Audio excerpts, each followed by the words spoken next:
आज हम यह सीखने वाले हैं, पहली बात कि इन्वेस्टिगेटिंग ऑफिसर को दिए बयान 161 सीआरपीसी या 180 वीएनएसएस की अपेक्षा मजिस्ट्रेटी बयान अधिक विश्वसनीय क्यों होते हैं। दूसरी बात हम सीखेंगे 164 सीआरपीसी की बजाय 183 बीएनएसएस में क्या नई बातें जोड़ी गई हैं। तीसरा पॉइंट होगा, क्या कोई व्यक्ति स्वयं मजिस्ट्रेट के सामने जाकर अपना मजिस्ट्रेटी बयान दे सकता है। अगला पॉइंट है, किन परिस्थितियों में दूसरी बार मजिस्ट्रेटी बयान को करवाया जाता है। और अंतिम पॉइंट आज का रहेगा 164 सीआरपीसी या 183 बीएनएसएस के बयान आरोपी के विपरीत हों तो उनसे कैसे बचा जा सकता है। और इसी में हम यह भी देखेंगे कि क्या स्वयं रिकॉर्ड करने वाले मजिस्ट्रेट को भी डिफेंस काउंसिल के द्वारा क्रॉस किया जा सकता है या नहीं किया जा सकता है।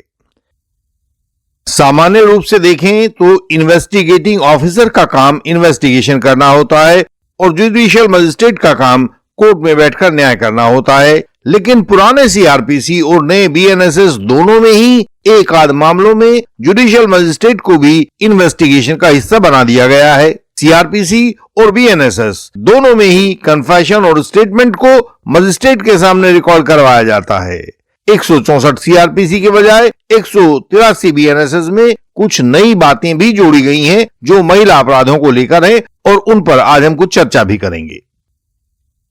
पहला सवाल है कि 164 सीआरपीसी या 183 बीएनएसएस के मजिस्ट्रेटी बयान करवाए जाते ही क्यों हैं, उनकी क्या जरूरत होती है। तो जवाब है कि इन्वेस्टिगेशन के दौरान दिए गए पुलिसिया बयान, जो 161 सीआरपीसी या 180 बीएनएसएस के बयान भी कहे जाते हैं, सशपथ बयान नहीं होते हैं। दूसरी बात, पुलिस आईओ गवाह की बात को सुनकर उनको लिख लेता है, यानी कि गवाह के वास्तविक बयानों का यह पुलिसिया वर्जन होता है। इन बयानों के ऊपर पुलिस का हमेशा असर रहता है। इन पुलिसिया बयानों के सच होने की कोई गारंटी नहीं होती, क्योंकि गवाह ने क्या कहा और पुलिस आईओ ने ठीक ठीक वही लिखा कि नहीं लिखा, ऐसी कोई तस्दीक गवाह के हस्ताक्षर के द्वारा रिकॉर्ड पर उपलब्ध नहीं होती है। पुलिस को गवाह के बदल जाने का भी डर होता है, इसलिए पुलिस आईओ उसमें अपनी तरफ से बना कर भी कुछ पॉइंट्स डाल सकता है। कुल मिलाकर पुलिस के बयानों को विश्वसनीय बनाने के लिए, गवाह के बयानों का सही और वास्तविक स्वरूप जानने के लिए ये मजिस्ट्रेटी बयान करवाए जाते हैं। मजिस्ट्रेटी बयान के समय गवाह की स्वेच्छा मजिस्ट्रेट के द्वारा जांची जाती है, यानी कि गवाह से जबरदस्ती करके ये मजिस्ट्रेटी बयान नहीं लिए जा सकते हैं। गवाह चाहेगा तो बयान होंगे और नहीं चाहेगा तो नहीं होंगे। दूसरी बात है कि गवाह की स्वेच्छा से माना जाता है कि वह गवाह निर्भय भी है, उसे किसी से डर नहीं है और वह किसी से डर कर बयान नहीं दे रहा है। तीसरी बात है कि मजिस्ट्रेट गवाह को सच बोलने के लिए शपथ भी दिलवाते हैं। यदि गवाह शपथ लेकर भी झूठ बोलता है तो कोर्ट चाहे तो उसको सजा दे सकता है। अगला सवाल है, 164 सीआरपीसी के बजाय 183 बीएनएसएस में क्या क्या नई बातें जोड़ी गई हैं और उनका क्या प्रभाव होने वाला है। जवाब है कि 164 सीआरपीसी में 6 तथा 183 बीएनएसएस में 7 सबसेक्शंस दिए गए हैं। सबसेक्शन 1 से लेकर 4 तक वही पुराने हैं और बिल्कुल समान हैं। ये पहले 4 सबसेक्शंस आरोपी द्वारा मजिस्ट्रेट के सामने अपराधियों के द्वारा किए जाने वाले कन्फेशंस के बारे में हैं। अपराधी बताते हैं कि मैंने क्या अपराध किया है, मैं क्या स्वीकार करना चाहता हूं वगैरह। लेकिन वे जो 4 सबसेक्शंस हैं या अपराधियों का कन्फेशन है, वह इस वीडियो का विषय नहीं है, अतः आज इस वीडियो में हम उनको छोड़ देते हैं। बाद वाले सबसेक्शन 5 और उससे आगे वाले सबसेक्शंस में गवाहों के मजिस्ट्रेटी बयान लिए जाते हैं और उन्हीं को आज हम सीखने वाले हैं। हम इंडियन लीगल सिस्टम के रूप में आपको वास्तविक जानकारी देते हैं कि कोर्ट्स के भीतर कानून, एडवोकेट्स और जज कैसे काम करते हैं। हम कोर्ट केसेस में आपको सहायता भी देते हैं। जब आप हमारे मेंबर बनते हैं तो हम आपका केस पढ़कर आपको उस केस की दशा व दिशा समझाते हैं। जीतने के लिए क्या करना जरूरी होगा हम यह भी आपको समझाते हैं। क्वशिंग और डिस्चार्ज की कितनी संभावना आपके केस में है, यह संभावना भी बताते हैं। जीतने के लिए सबसे जरूरी जो कानूनी औजार है क्रॉस एग्जामिनेशन, हम क्रॉस एग्जामिनेशन भी आपको उपलब्ध करवाते हैं। हमने पूरे भारत में अनेक लोगों के जीवन और सम्मान की रक्षा की है। आप भी हमारे व्हाट्सएप नंबर पर मैसेज भेजकर मेंबर बनने का रास्ता ले सकते हैं। सेक्शन 183 बीएनएसएस के सबसेक्शन 5 में मजिस्ट्रेट को एविडेंस रिकॉर्ड करने के उद्देश्य से जैसे उचित लगे उस तरह से यह स्टेटमेंट रिकॉर्ड करने की शक्ति दी गई है। इसके लिए मजिस्ट्रेट गवाह को शपथ भी दिला सकते हैं। हम आपके सामने वर्तमान 183 बीएनएसएस की एक इमेज दिखा रहे हैं। सामने आप स्क्रीन पर देखिए, पीले वाले भाग 164 सीआरपीसी से लिए गए हैं। लाल रंग वाले भागों को सीआरपीसी के मुकाबले अब बदलकर बीएनएसएस में जोड़ा गया है और ये जो हरे रंग वाला हिस्सा दिखाई दे रहा है यह बिल्कुल नया प्रावधान है जो पुराने सीआरपीसी में नहीं हुआ करता था, अब नया जोड़ा गया है। जो भाग 164 सीआरपीसी में सब सेक्शन 5A हुआ करता था उसे बदलकर अब 183 बीएनएसएस में सब सेक्शन 6 बना दिया गया है और जो सब सेक्शन 6 हुआ करता था उसको सब सेक्शन 7 कर दिया गया है। संख्या वही है, सिर्फ कुछ थोड़ा सा 5A वाला जो पुराना सेक्शन होता था उसको 6 बनाकर अब उसमें कुछ परिवर्तन किया गया है, वो सामने आप अपने स्क्रीन पर देख सकते हैं। 183 बीएनएसएस के भाग 6 में छेड़छाड़ संबंधी महिला अपराधों, शादी का भरोसा देकर शारीरिक संबंध बनाए जाने वाले अपराधों या बलपूर्वक शारीरिक संबंधों से जो रिलेटेड अपराध होते हैं उनकी सूचना पुलिस को मिलते ही तत्काल उस महिला के मजिस्ट्रेटी बयान करवाए जाने जरूरी होंगे। हमारे पास भी ऐसे अनेक मामले आते हैं और आपके पास भी जरूर आते होंगे जहां कई बार 183 के बयान करवाने में काफी विलंब कर दिया जाता है, कई दिन गुजार दिए जाते हैं। जब भी किसी केस में ये बयान विलंब से लिए जाते हो तो आपको क्रॉस के दौरान महिला और आईओ का इस पॉइंट पर सघन क्रॉस एग्जामिनेशन करना जरूरी हो जाता है। ऐसे मामलों में पीड़िता को आमतौर से यह पता नहीं होगा कि आईओ ने केस डायरी में मजिस्ट्रेटी बयान में विलंब का क्या कारण लिखा हुआ है और लिखा हुआ भी है या नहीं लिखा हुआ है, लेकिन वह पीड़िता यह सुराग दे जाएगी कि उसके बयान में देरी का वास्तविक कारण क्या था। जब आईओ गवाही के लिए आएगा तो वह रिकॉर्ड पर लिखा हुआ कारण बताएगा और यदि रिकॉर्ड पर कुछ लिखा हुआ नहीं होगा तो वहां कुछ ना कुछ बहाना बताएगा। दोनों के बताए कारणों में आपको अंतर मिलेगा और यह अंतर इस 183 के बयान को अविश्वसनीय बना देने में बिल्कुल सहायक हो जाएगा। जब भी 183 के बयान करवाने में देरी हो तो इस पर पीड़िता, पीड़िता के माता पिता, आईओ और यदि आपको उचित लगता है तो मजिस्ट्रेट साहब का भी क्रॉस अवश्य किया जाना चाहिए, क्योंकि ये वही मजिस्ट्रेट होते हैं जो पीड़िता के बयान के समय उससे सवाल जवाब करके वास्तविक स्थिति को जानने की कोशिश करते हैं। तो उन्होंने यह जाना है कि नहीं जाना है कि विलंब किस कारण से हुआ और यह उनके 164 के बयान के पहले हिस्से में रिकॉर्ड है कि नहीं है। यह आपके लिए क्रॉस एग्जामिनेशन का बहुत अच्छा अवसर और बहुत अच्छा एरिया उपलब्ध करा देता है।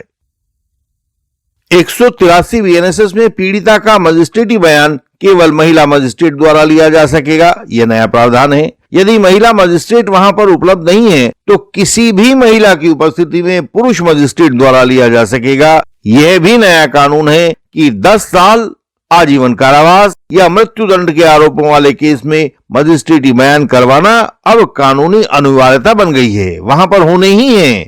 इन बयानों को लेने के बाद संबंधित मजिस्ट्रेट इस बयान के नीचे सर्टिफाई करेंगे कि इसे मैंने लिया है और गवाह से सवाल पूछकर यह सुनिश्चित कर लिया है कि गवाह किसी भय आदि में तो नहीं है। और यदि किसी केस में ये बयान 183 बीएनएसएस नहीं करवाए जाते हैं तो आप आईओ को धर दबोचिए और उससे जबरदस्त क्रॉस एग्जामिनेशन कीजिए। यह क्रॉस पुलिस की विफलताओं को भली प्रकार से दिखा सकता है।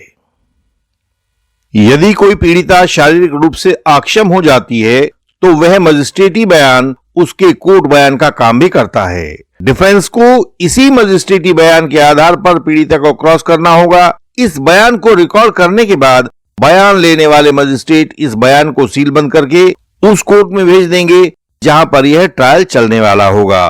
ध्यान रखने की बात है कि पुलिस इन्वेस्टिगेशन के दौरान मजिस्ट्रेटी बयान केवल आईओ के विवेकाधिकार से ही रिकॉर्ड हो पाएंगे। सवाल है कि किन गवाहों का मजिस्ट्रेटी बयान लिया जाएगा? क्या कोई भी वहां जाकर अपना बयान दे सकता है? तो जवाब है कि जिन गवाहों के लिए आईओ एप्लीकेशन लगाकर मजिस्ट्रेट साहब से परमिशन मांगेगा, केवल उन्हीं का बयान रिकॉर्ड करने के लिए मजिस्ट्रेट अपनी परमिशन देंगे। कोई भी व्यक्ति अपनी मर्जी से मजिस्ट्रेटी बयान नहीं दे सकता है, केवल आईओ ही तय कर पाएगा कि किसका मजिस्ट्रेटी बयान दर्ज करवाया जाना है और किसका बयान दर्ज करवाया जाना जरूरी नहीं है। किस गवाह का मजिस्ट्रेटी बयान दूसरी बार दर्ज करवाया जाना है, इसका निर्णय भी आईओ ही करेगा। आईओ की मर्जी से बाहर कोई भी मजिस्ट्रेटी बयान दर्ज नहीं करवाया जा सकता है। यह तय करना कि किसका मजिस्ट्रेटी बयान करवाना है, कितनी बार करवाना है, यह आईओ का विशेषाधिकार है। सवाल है, 164 सीआरपीसी या 183 बीएनएसएस के बयान आरोपी के विरुद्ध हों, उसको चोट पहुंचाने वाले हों, तो उनसे कैसे बचा जा सकता है? और इसका जवाब है, मजिस्ट्रेटी बयान सब्सटेंटिव एविडेंस नहीं होते। इसका मतलब है कि वे बयान केवल केस फाइल के रिकॉर्ड पर लगा देने भर से मजिस्ट्रेटी बयान को प्रूव नहीं माना जाएगा। उनको भी क्रॉस एग्जामिनेशन की परीक्षा से गुजरना होगा, जैसे सामान्य बयानों गुजरना होता है। उनको भी परखा जाना होगा। यदि क्रॉस ने किसी मजिस्ट्रेटी बयान को हिट कर दिया और दिखा दिया कि वे संदिग्ध हैं, तो चाहे वे 100 मजिस्ट्रेटी बयान हो, सारे के सारे बयान कानूनी रूप से बेकार और बेअसर हो जाएंगे। यदि मजिस्ट्रेटी बयान किसी ट्यूटरिंग के आधार पर दिया गया हो, सिखा पढ़ा कर दिया गया हो, और यह बात आप अपने क्रॉस एग्जामिनेशन में सामने ले आए, तो वे बयान भी जो मजिस्ट्रेट ने रिकॉर्ड किए हैं, वे भी बेनतीजा हो जाएंगे। सवाल है कि मजिस्ट्रेटी बयान के किन किन बिंदुओं को क्रॉस एग्जामिनेशन के द्वारा ढहाया जा सकता है, डिमोलिश किया जा सकता है? जवाब है कि मजिस्ट्रेटी बयान आमतौर से इन वाले पॉइंट्स पर कमजोर मिलते हैं, तो इन्हीं को टटोल कर और इन्हीं के ऊपर क्रॉस एग्जामिनेशन किया जाना चाहिए। क्रॉस एग्जामिनेशन से डिमोलिश किया जाना चाहिए। कमजोरी के बिंदु होंगे, पहला, यदि मजिस्ट्रेटी बयान के देने के समय पुलिस वहां मौजूद रही हो, तो वे गवाह के बयान बेकार हो जाते हैं। दूसरा है, यदि गवाह को ओथ एक्ट के अनुसार सही शपथ न दिलाई गई हो, तो भी वे बयान बेअसर हो जाते हैं। यह एक इलीगलिटी है। अगला पॉइंट है, यदि गवाह से सवाल जवाब के द्वारा उसकी निर्भयता, उसकी स्वेच्छा और उसकी लालचहीनता रिकॉर्ड पर ना ली गई हो, तो भी बयान बेकार हो जाएंगे। मजिस्ट्रेटी बयानों का अगला पॉइंट जो कमजोर हो सकता है, वह है यदि बयान देने के समय गवाह की सोच और समझ की शक्ति उसमें मौजूद ना हो, वह उस हादसे से इतना अचकचा गया हो कि सही बात को याद ना करके बता पाने की स्थिति में ना हो। अगला पॉइंट है, यदि महिला अपराधों में महिला मजिस्ट्रेट के द्वारा इन बयानों को ना लिया गया हो, या पुरुष मजिस्ट्रेट के द्वारा महिला की उपस्थिति वहां ना हो, तो भी इन बयानों को बुरा समझा जाएगा। अगला पॉइंट है, किसी गंभीर अपराध में जिसमें 10 साल से ज्यादा की सजा हो, उसमें मजिस्ट्रेटी बयान ना लिए गए हों, चूक कर दी गई हो, तो यह एक इलीगलिटी का पॉइंट हो जाएगा। इस पर संबंधित व्यक्तियों को क्रॉस किया जाना होगा। अगला बिंदु है, यदि मजिस्ट्रेटी बयान लेने के बाद मजिस्ट्रेट द्वारा यह सर्टिफिकेट ना जारी किया गया हो कि हां, उन्होंने उस गवाह की निर्भयता, उसकी सच्चाई, उसकी लालचहीनता को पूछ लिया था। और अंतिम बिंदु है कि मजिस्ट्रेटी बयान लेने के बाद उन बयानों को बिना सीलबंद किए ही ट्रायल मजिस्ट्रेट के पास भेज दिया गया हो, तो यह भी एक कानूनी चूक हो जाएगी, इलीगलिटी हो जाएगी। तो आपको इन सब बिंदुओं पर पहले गवाह को टटोलना होगा और फिर उसके बाद में जो जो जरूरी हो उनको आपको टटोलना होगा। यदि आपके केस में मजिस्ट्रेटी बयान द्वारा कोई समस्या पैदा हो रही है, मजिस्ट्रेट साहब ने सही तरीके से बयान रिकॉर्ड नहीं किए हैं, या उन बयानों में कोई गैर कानूनी चूक की गई है जो अब जाकर आपके लिए फंदा तैयार कर रही है, तो आप हमसे पूछकर क्रॉस बना सकते हैं। फॉल्स एलिगेशन वॉरियर्स और यंग एडवोकेट कलीग्स दोनों के लिए यह सहायता उपलब्ध है। हम आपकी सुरक्षा चाहते हैं और आपकी विजय हेतु कामना भी करते हैं, सहायता भी करते हैं।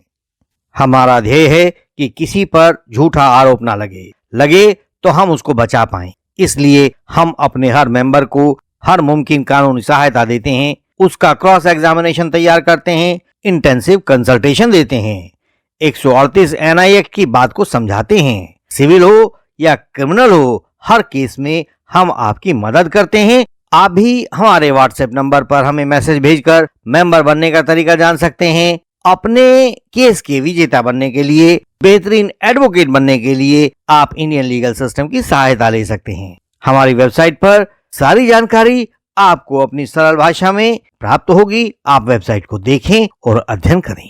लाइक, शेयर, सब्सक्राइब करें, बेल आइकन को प्रेस करें। हम अगली वीडियो में फिर मिलेंगे। प्रणाम।